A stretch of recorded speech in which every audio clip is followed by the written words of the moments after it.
नमस्कार, आप सभी का स्वागत है हमारे YouTube चैनल पर। इसके पहले वाले वीडियोस में हमने कुछ बेसिक क्वेश्चंस इसके सॉल्व किए थे ऑसिलेशन चैप्टर से रिलेटेड।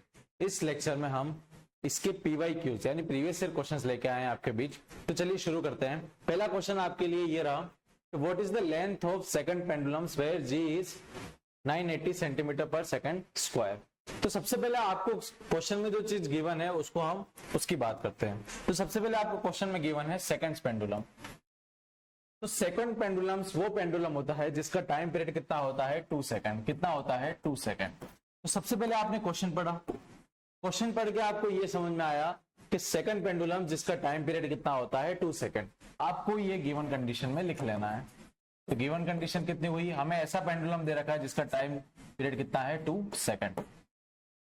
हमें G की वैल्यू दे रखी है 980 सेंटीमीटर अपॉन सेकेंड स्क्वायर। वैसे तो यूजुअली 9.8 होती है, पर यहां पे सेंटीमीटर में दे रखी है। किसमें दे रखी है? सेंटीमीटर में। और हम अगर यहां देखें तो हमारे ऑप्शंस भी किसमें है? सेंटीमीटर में। तो हमें इस यूनिट को चेंज करने की जरूरत नहीं है, हमें इसे CGS में ही रखना है। अब हम बात करते हैं, पूछा क्या है आपको? लेंथ। तो टाइम पीरियड का फॉर्मूला होता है अपने पास 2 pi root L upon G। किसके लिए होता है? For a pendulum. For a pendulum हमारे टाइम पीरियड का फॉर्मूला क्या होता है? 2 pi root L upon G। हमें लेंथ की वैल्यू पूछी है, हमें किसकी वैल्यू पूछी है? लेंथ की। To find length. हमें टाइम पीरियड पता चला सेकंड पेंडुलम से कितना 2 सेकंड। तो हम टाइम पीरियड की जगह कितना लिख देंगे? 2 सेकंड। 2 पाई हमारा कांस्टेंट है, ये इसको हम पाई रहने देंगे। हमें L की वैल्यू निकालनी है और G की वैल्यू हमें पता है। इसको हम आगे सोल्व करते हैं। हमें जिस चीज की वैल्यू निकालनी है उसको हम इस साइड रहने देंगे, बाकी सबको हम उस साइड भेज देंगे। 2 अपॉन 2 पाई इक्वल्स टू में रूट L अपॉन G। अब मैं क्या करूंगा? दोनों साइड स्क्वायर कर दूंगा। 2 से 2 कट गया। अब 1 अपॉन पाई का इधर क्या हो गया? स्क्वायर। अगर इसको स्क्वायर करूंगा तो रूट से स्क्वायर कट जाएगा, तो ये हो जाएगा अपना L अपॉन G। अब हमें L की वैल्यू चाहिए, तो L बराबर हो जाएगा G into 1 upon pi square. G into 1 upon pi square. तो पाई की वैल्यू होती है अपने पास 3.14। कितनी होती है? 3.14। अगर मैं पाई का स्क्वायर करता हूं तो अप्रोक्सीमेटली हमारी वैल्यू आती है 10। कितनी आती है? 10। तो मैं पाई का क्या करता हूं? स्क्वायर। तो मैं पाई स्क्वायर की जगह क्या लिख सकता हूं? 10। तो L बराबर हो गया G इंटू 1 अपॉन 10। अब G की वैल्यू हमें दे रखी है 980। तो G की वैल्यू जैसे ही हम रखेंगे 980 और इसका डिवाइड 10 से है, तो 10 से 0 कट गया, तो L बराबर आ गया हमारे पास 98। कितना आ गया? 98। और L की यूनिट क्या होती है? सेंटीमीटर। क्या होती है? सेंटीमीटर। तो हमारा कौन सा ऑप्शन सही हो गया? हमारा C ऑप्शन सही हो गया। कौन सा ऑप्शन सही हो गया? C option. चलिए आगे बढ़ते हैं।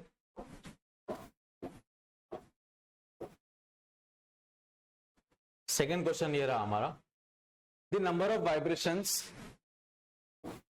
Of vibrations completed by a body in 1 second.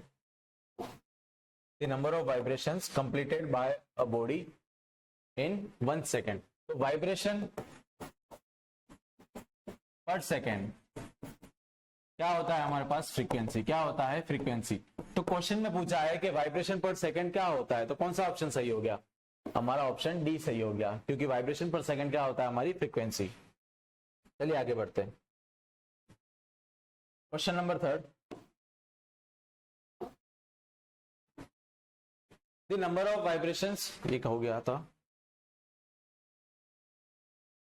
Question number 3, two simple harmonic motion are represented by the equation. दो सिंपल हार्मोनिक मोशन की इक्वेशन दे रखी है हमें। एक इक्वेशन हमें ये दे रखी है और एक इक्वेशन हमें ये दे रखी है। अब साइन और कॉस के टर्म्स में दे रखी है। The phase difference of the velocity of particle 1 with respect to the velocity of particle 2। हमें इनकी वेलोसिटी के टर्म्स में उनका फेज डिफरेंस बताना है। तो हमें किसकी वैल्यू गिवन है? हमें गिवन किसकी वैल्यू है? डिस्प्लेसमेंट की वैल्यू गिवन है। किसकी वैल्यू गिवन है? डिस्प्लेसमेंट की। हमें किसका फेज डिफरेंस निकालना है? वेलोसिटी का। किसका निकालना है? वेलोसिटी का। तो हम डिस्प्लेसमेंट से वेलोसिटी निकाल सकते हैं। अगर मैं इस डिस्प्लेसमेंट की इक्वेशन का क्या कर दूं? डिफरेंशिएशन। क्या कर दूं? डिफरेंशिएशन। तो मैं उसका फेज एंगल या फेज डिफरेंस पता कर सकता हूं। तो सबसे पहले हम निकालेंगे इनका वेलोसिटी। क्या निकालेंगे? वेलोसिटी। तो पहली जो इक्वेशन है हमारे पास y1 बराबर 0.1 sine 100 pi t plus pi by 3। अगर मैं इस इक्वेशन की वेलोसिटी निकालूं तो मुझे इसका डिफरेंशिएशन करना पड़ेगा विद रेस्पेक्ट टू टी। तो 0.1 तो ऐसे का ऐसा रहेगा, साइन का डिफरेंशिएशन होता है अपने पास कोस, कितना होता है कोस, अंदर ऐसा का ऐसा रहेगा 100 pi t plus pi plus 3। अब फंक्शन के अंदर फंक्शन है, ये तो बाहर है ट्रिग्नोमेट्रिक फंक्शन और अंदर है अपना एलजेब्रिक फंक्शन। कैसा फंक्शन है? Algebraic function. अब इस पूरी चीज का डिफरेंशिएशन वापस होगा तो 100 पाई टी का डिफरेंशिएशन हो जाएगा हमारे पास 100 पाई, जिसका मल्टीप्लाई इसके साथ हो जाएगा, और पाई बाई 3 का कितना हो जाएगा? 0। कितना हो जाएगा? 0। अब मैं इसको सोल्व करूं तो इसे मैं लिख सकता हूं v1, कितना लिख सकता हूं, क्योंकि dy अपॉन dt कितना होता है? डिस्प्लेसमेंट अपॉन टाइम क्या होता है हमारे पास? वेलोसिटी। क्या होता है? वेलोसिटी। तो ये हो गया हमारे पास 100 into 0.1 into pi cos 100 pi t plus pi by 3। ये जो एक्स्ट्रा में प्लस के बाद जो एंगल लिखा हुआ है यही होता है हमारा फेस। क्या होता है? फेस। तो हम ऐसा का ऐसा फेस जो यहां पे आएगा, जब y2 का मैं वेलोसिटी निकालूंगा तो उन दोनों का जो डिफरेंस है वो हमें बताना है कि फेस डिफरेंस कितना है। तो देखिए यहां तो मैंने अगर साइन का डिफरेंशिएशन किया तो कॉस के टर्म में आया। किसके टर्म में आया? कॉस के टर्म में। पर अगर मैं जब कॉस का डिफरेंशिएशन करूंगा तो मेरे पास आंसर किसके टर्म में आएगा? साइन के टर्म्स में। तो हम फेज डिफरेंस तभी निकाल सकते हैं जब हमारी इक्वेशन क्या हो? सेम हो। क्या हो? सेम हो। या तो दोनों कॉस के टर्म में हो या दोनों किसके टर्म में हो? साइन के टर्म में। तो मुझे इस कॉस को साइन के टर्म्स में बदलना ही पड़ेगा, या फिर मुझे इस साइन को किसके टर्म्स में बदलना पड़ेगा? कॉस के टर्म्स में। दोनों बात एक ही है। तो मैं इस कॉस को किसके टर्म्स में बनाऊंगा?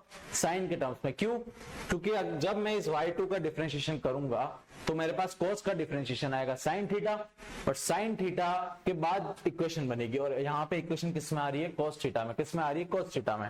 तो मुझे अब किसके टर्म्स में लिखना पड़ेगा? इसको sin थीटा के टर्म्स में। किसके टर्म्स में? sin theta. तो एक बेसिक मैथ्स है कि अगर मुझे cos थीटा को sin के टर्म्स में लिखना है तो मैं उसे क्या लिख सकता हूं? मैं इसे लिख सकता हूं sin pi by 2 plus theta. क्या लिख सकता हूं? sin pi by 2 plus theta.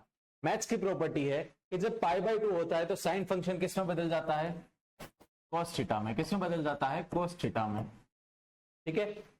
और कॉस थीटा बदला मतलब पाई by 2 plus theta. Pi by 2 अपना होता है फर्स्ट क्वाड्रेंट तक। कहां तक होता है? फर्स्ट क्वाड्रेंट तक। अब पाई बाई 2 से थोड़ा सा भी आगे बढ़े तो हम कौन से क्वाड्रेंट में आ गए?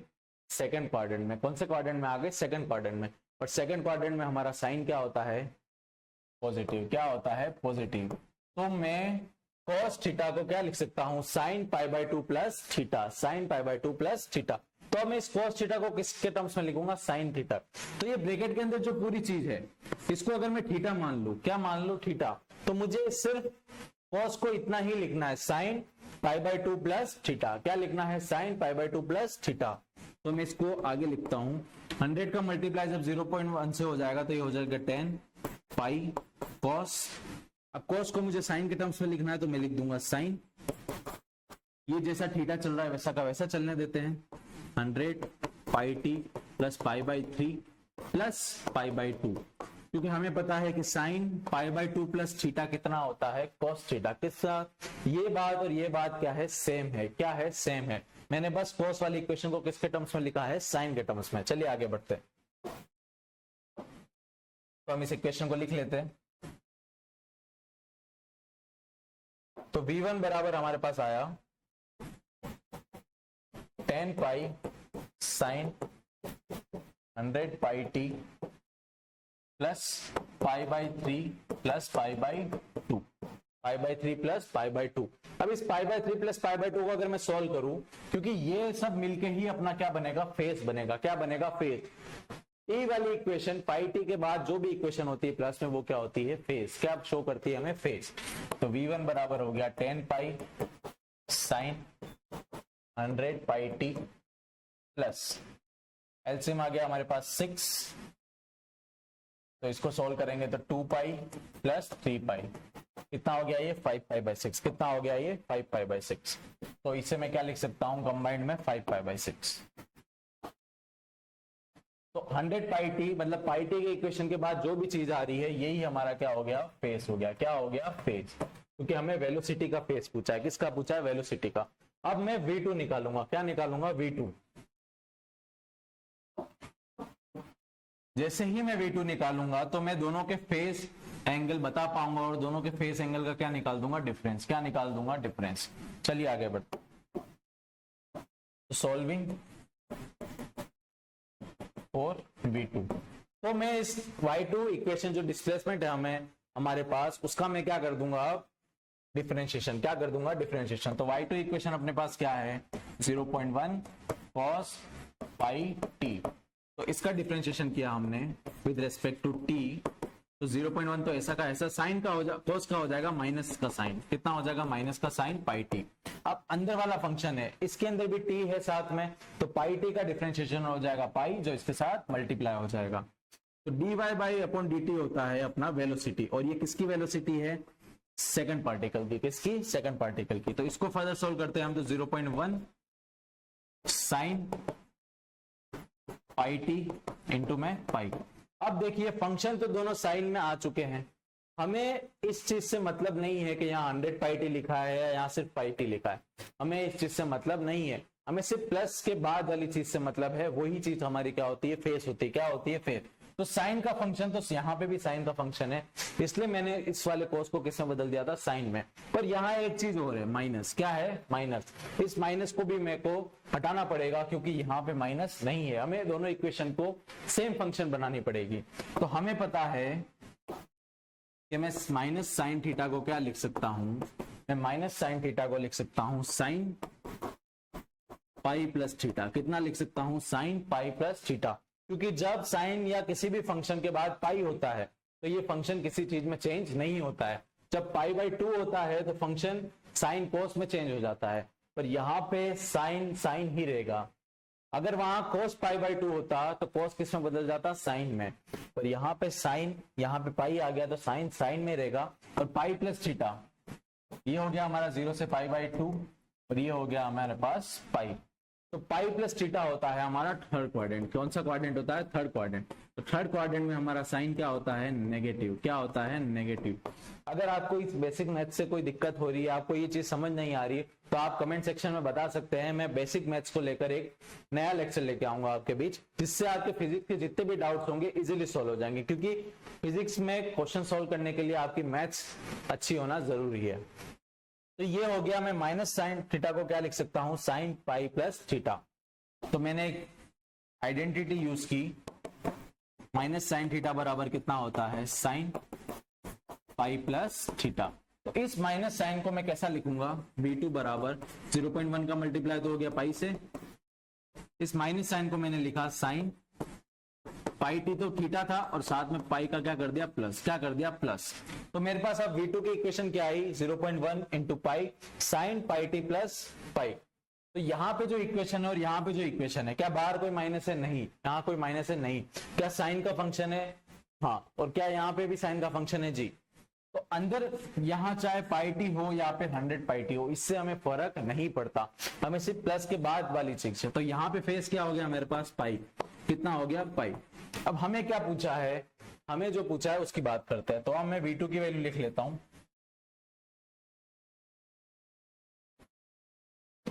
तो V2 की वैल्यू हमारे पास आ गई 0.1 pi sine pi t plus pi, pi t plus pi. दोनों का मैं नाम दे देता हूं।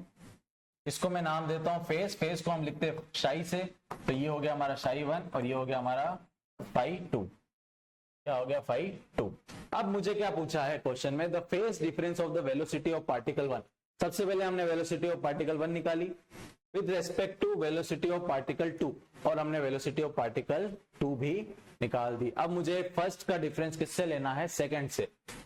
Difference of phi 1 minus difference of phi 2, इन दोनों को क्या कर देना है? माइनस। क्या कर देना है? माइनस। तो फाई 1 की वैल्यू हमारे पास कितनी थी? 5 पाई बाई 6। इसका माइनस किससे कर देना है? फाई 2 से, जो कितना था हमारे पास? पाई। तो एलसीएम आ गया हमारे पास 6, एलसीएम आ गया हमारे पास 6, ये हो गया 5 पाई माइनस का 6 पाई, जो कि हमारे पास आता है आंसर माइनस का पाई बाई 6। तो आपका कौन सा सॉल्यूशन सही हो गया? इसका ऑप्शन सी सही हो गया। आपका फेज डिफरेंस कितना आया, -π/6। कितना आया, -π/6। चलिए आगे बढ़ते हैं। क्वेश्चन में जो गिवन है उसको हम साइड में लिखेंगे। A body describes simple harmonic motion. A body describes simple harmonic motion with an amplitude of 5 centimetre. Amplitude हमें कितना दे रखा है, 5 सेंटीमीटर। कितना दे रखा है, 5 सेंटीमीटर। ऑफ टाइम पीरियड हमें दे रखा है 0.2 सेकंड। कितना दे रखा है, 0.2 second. Find the acceleration and velocity of when the displacement is 5 centimetre. जब हमारा डिस्प्लेसमेंट 5 सेंटीमीटर हो तो हमें क्या फाइंड करना है, to find acceleration and to find velocity. तो दोनों के फॉर्मूले हमें डायरेक्ट पता है कि हमारे पास एक्सेलरेशन का फॉर्मूला क्या होता है, -ω²। अगर यहाँ पे डिस्प्लेसमेंट कुछ दे रखा है तो ठीक है, तो नहीं तो यहाँ पे क्या आ जाएगा, डिस्प्लेसमेंट -ω² इंटू डिस्प्लेसमेंट।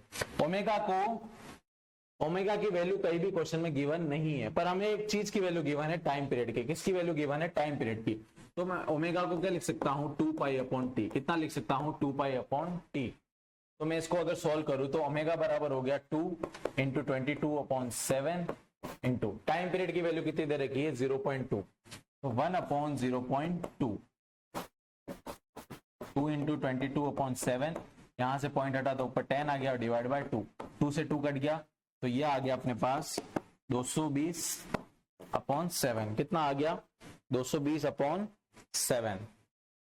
ओमेगा की वैल्यू आ चुकी है हमारे पास 220/7।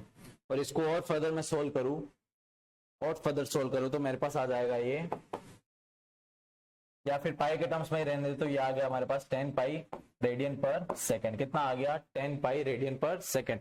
मैंने इसको पाई के टर्म्स में ही लिख लिया, तो ये हो गया अपने पास 10 इंटू पाई। तो कितना आ गया, 10 पाई रेडियन पर सेकंड। तो हमारा ओमेगा आ चुका है, ओमेगा हमारा कितना आ चुका है, 10 पाई रेडियन पर सेकंड। अब मुझे बस इसकी वैल्यू यहाँ पे पुट करनी है। मैंने पाई के टर्म्स में इसलिए रहने दिया क्योंकि जब मैं ओमेगा की वैल्यू यहाँ पुट करूंगा तो पाई का भी स्क्वायर होगा। हमें पता है कि पाई का स्क्वायर अप्रोक्सीमेटली कितना होता है, 10। कितना होता है, 10। बस कैलकुलेशन इजी करने के लिए मैंने इसको ऐसा रहने दिया। अब ए की वैल्यू निकालते हैं। तो ए आपको दे रखा है 5 सेंटीमीटर। कितना दे रखा है, 5 सेंटीमीटर। आपको वैल्यू निकालनी है एक्सेलरेशन की। किसकी वैल्यू निकालनी है, एक्सेलरेशन की। तो ए बराबर होता है हमारा, एक्सेलरेशन बराबर होता है ω² इंटू एक्स। एक्सेलरेशन की वैल्यू निकालनी है, ओमेगा हम निकाल चुके हैं, डिस्प्लेसमेंट हमें दे रखा है 5 सेंटीमीटर। तो सबसे पहले आप सबको ऐसा यूनिट में बदलेंगे। तो 5 सेंटीमीटर बराबर होता है 0.05 मीटर। एम्पलीट्यूड को भी जब बदलेंगे तो 0.05 मीटर। अब हमें एक्सेलरेशन की वैल्यू का फॉर्मूला सीधा पता है, ए बराबर होता है हमारे पास -ω² इंटू एक्स। ए बराबर हो गया माइनस ओमेगा की जगह रख दिया हमने 10 पाई का स्क्वायर, एक्स की जगह हमने रख दिया 0.05 मीटर। तो एक्सेलरेशन बराबर हमारे पास आ गया, एक्सेलरेशन बराबर हमारे पास आ गया -5 पाई स्क्वायर। कितना आ गया, -5 पाई स्क्वायर। यूनिट आ गई इसकी मीटर/सेकंड स्क्वायर। कितनी आ गई, मीटर/सेकंड स्क्वायर। इसको और अगर आप फर्दर सोल्व करते हैं तो 5 पाई स्क्वायर को हम लिख सकते हैं 10। तो यह आ गया आपका -50 मीटर/सेकंड स्क्वायर। कितना आ गया, मीटर/सेकंड स्क्वायर। क्योंकि पाई स्क्वायर बराबर कितना होता है, 10। कितना होता है, 10। अप्रोक्सीमेटली कितना होता है, 10। तो एक्सेलरेशन कितना आया अपना पास, -50 मीटर/सेकंड स्क्वायर। एक्सेलरेशन आ चुका है हमारे पास -50 मीटर/सेकंड स्क्वायर। चलिए आगे बढ़ते हैं। अब हमें पूछा है वेलोसिटी। क्या पूछा है, वेलोसिटी। तो वेलोसिटी का फॉर्मूला भी हम डायरेक्ट जानते हैं कि वेलोसिटी का फॉर्मूला हमारे पास होता है ω² - x²। कितना होता है, a² - x²। ओमेगा हम निकाल चुके थे, ओमेगा हम कितना निकाल चुके थे, 10 पाई रेडियन पर सेकेंड। कितना निकाल चुके थे, 10 पाई रेडियन पर सेकेंड। ओमेगा की वैल्यू हम यहाँ लिख देंगे। एम्पलीट्यूड हमें पता था कितना था, 5 सेंटीमीटर। 5 सेंटीमीटर को हमने मीटर में बदला था तो 0.05 मीटर। और x अपना था 5 सेंटीमीटर। तो कितना हो गया, 0.05 मीटर। अब हमें सिर्फ यहाँ पे वैल्यू पुट करनी है। ओमेगा की जगह हम लिख सकते हैं 10 पाई ए की जगह हम लिख सकते हैं 0.05 का स्क्वायर माइनस एक्स की जगह लिख सकते हैं 0.05 का स्क्वायर, 0.05 का स्क्वायर। अब ये चीज और ये चीज क्या है, सेम। क्या है, सेम। तो ये कट के कितनी हो जाएगी, जीरो। कितनी हो जाएगी, जीरो। तो हमारी वेलोसिटी कितनी आ गई, जीरो। कितनी आ गई, जीरो। तो हमारी वेलोसिटी की वैल्यू आई जीरो और हमारे एक्सीलरेशन की वैल्यू आई -50। -50। चलिए आगे बढ़ते हैं।